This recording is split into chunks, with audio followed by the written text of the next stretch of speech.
Ini adalah eksotoksin dan endotoksin ya, yang diproduksi oleh bakteri yang tujuannya untuk merusak sel inang. Jadi misalnya manusia yang untuk menyebabkan sakit. Jadi endotoksin itu adalah protein yang diproduksi di dalam bakteri patogen yang hampir semuanya diproduksi oleh bakteri gram positif ini ya. Merupakan bagian dari sistem pertumbuhan bakteri dan metabolisme bakteri sehingga dia memproduksi eksotoksin. Nah, eksotoksin itu dikeluarkan dan dilepaskan keluar sel melalui proses lisis tentunya ya. Dan sehingga eksotoksin inilah yang akan menyebabkan tadi ya kerusakan pada sel inang misalnya di organ, jaringan dan lain sebagainya. Nah, kalau endotoksin itu berupa lipid ya dari lipopolisakarida yang merupakan bagian yang ada di membran luar atau dinding sel bakteri gram negatif. Nah, ini. Endotoksin itu biasanya diproduksi ketika bakteri itu mati atau bagian dari dinding sel bakteri itu hancur ya.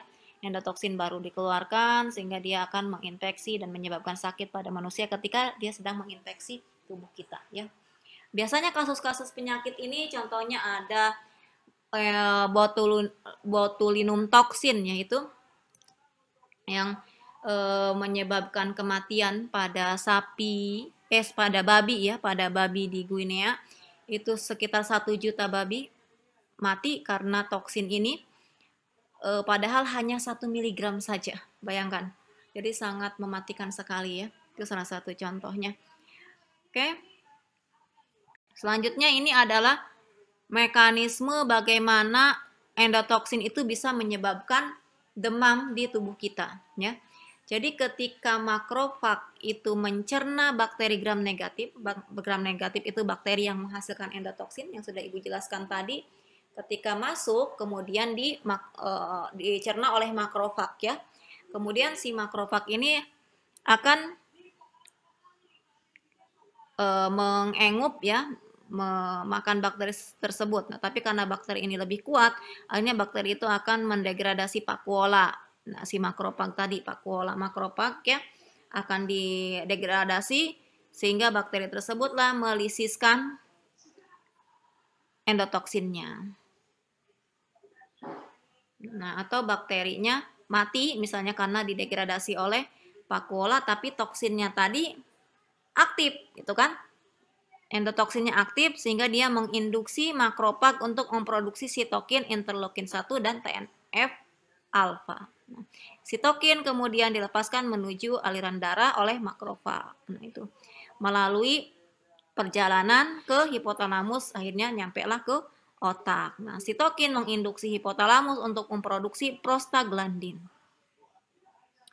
Yang dimana dia akan meriset suhu tubuh yang akhirnya suhu tubuh menjadi tinggi dan demam, memproduksi demam. Nah, disitulah demam itu adalah respon imun, artinya ada sesuatu yang masuk ke dalam tubuh yang sifatnya infeksius menyebabkan sakit. Makanya kalau kita demam berhari-hari itu harus dicek di laboratorium apa penyebab demamnya dan tentunya kita harus mengunjungi dokter ya, memberitahukan ke dokter, misalnya konsultasi dan sebagainya atau berobat ya, supaya diketahui penyebab infeksinya apa, bakteri, virus, parasit, atau jamur.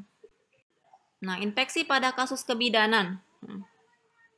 Nah, jadi banyak sekali sebenarnya ya kasus-kasus misalnya infeksi itu kayak ketuban pecah dini itu sebenarnya salah satunya adalah faktor penyebabnya infeksi ya. Kemudian IUFD ya, kematian bayi di dalam janin itu salah satu penyebabnya juga infeksi. Kemudian juga apa namanya cacat bawaannya itu juga karena infeksi, bisa virus atau bakteri ya. Tuh, di sini Ibu akan menjelaskan dari beberapa artikel yang Ibu peroleh ya, tentunya kita bisa memperoleh gambaran nanti riset kita tuh mau ke arah mana. Ini bisa Anda lakukan riset kasus-kasus infeksi. Namun di sini kasus-kasus infeksi pada kasus kebidanan Ibu lebih menekankan di infeksi nosokomial ya. Contohnya ini ada judul penelitian. Neonatal, ini riset orang juga. Infeksi Staphylococcus infection in pregnancy, maternal and neonatal risk. Jadi infeksi Staphylococcus pada ibu hamil dan resiko pada bayinya gimana? Nah ini juga menarik ya. Jadi riset-riset itu tidak hanya riset hubungan, gambaran gitu yang sering pengetahuan dan sebagainya. Namanya riset-riset ini menarik nih untuk diteliti ya.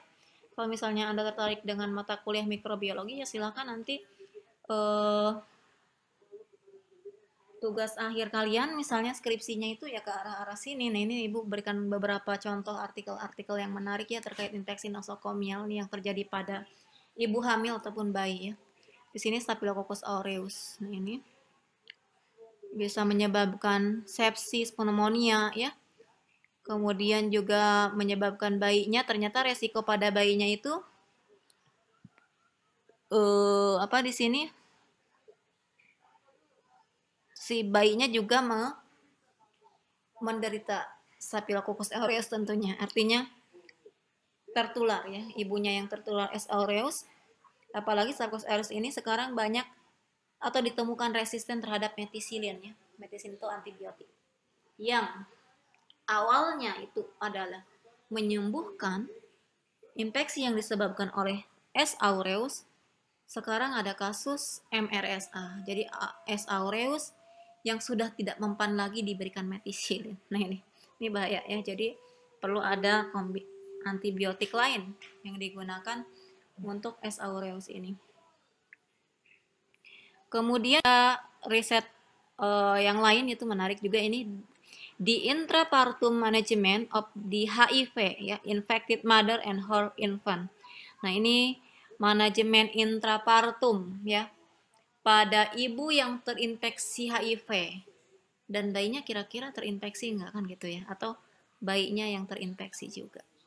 Nah jumlah wanita hamil yang terinfeksi HIV itu cukup tinggi, ini salah satunya di Amerika Serikat ya. Ini berarti risetnya di sana. Jadi selain infeksi ya,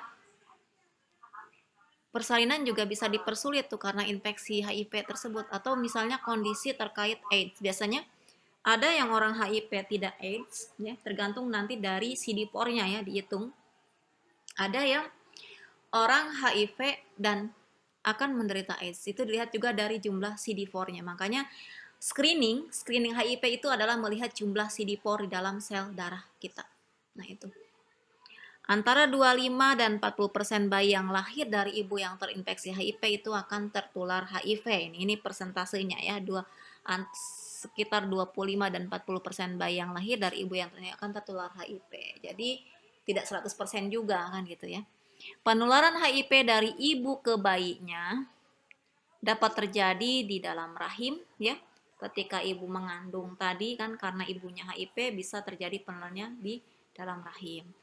Atau pada saat intrapartum, atau pada saat pasca partum melalui menyusui. Nah ini, jadi ada beberapa faktor, ini juga menarik, bisa Anda lakukan riset tentunya. Bayi yang lolos dari infeksi intrauterin ini akan terpajan pada darah dan sekresi ibu yang terinfeksi HIV pada saat persalinan. Atau pada saat persalinan, dia aman nih.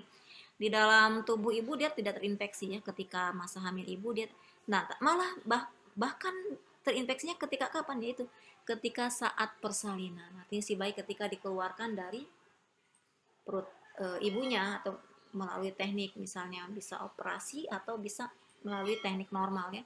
Makanya penting sekali menjaga tadi ya kebersihan ketika Anda menolong persalinan. Nah, Anda seorang bidan nih.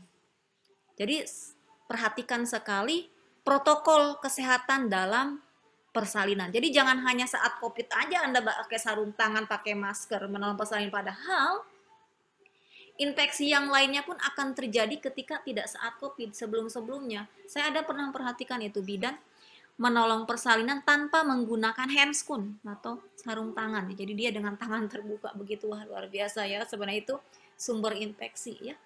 Jadi Anda hati-hati ketika membantu atau menolong persalinan, jangan sampai Anda lah penyebar infeksi kepada ibu yang tadinya sebenarnya tidak sakit apa-apa kan gitu. Misalnya Anda habis pegang apa-apa atau peralatan di tempat Anda bersalin tadi tidak dibersihkan, tidak disterilisasi kayak gitu. Ya, itu jadi benar-benar harus hindari ini. Ya.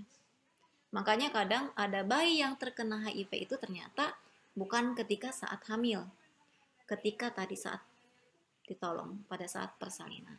Gitu. Makanya tindakan pencegahan itu harus dilakukan ya, untuk meminimalkan paparan intrapartum dengan mengeluarkan darah dan sekresi dari permukaan dan selaput bibir bayi sesegera mungkin setelah lahir supaya tadi tidak terinfeksi terhadap bayi.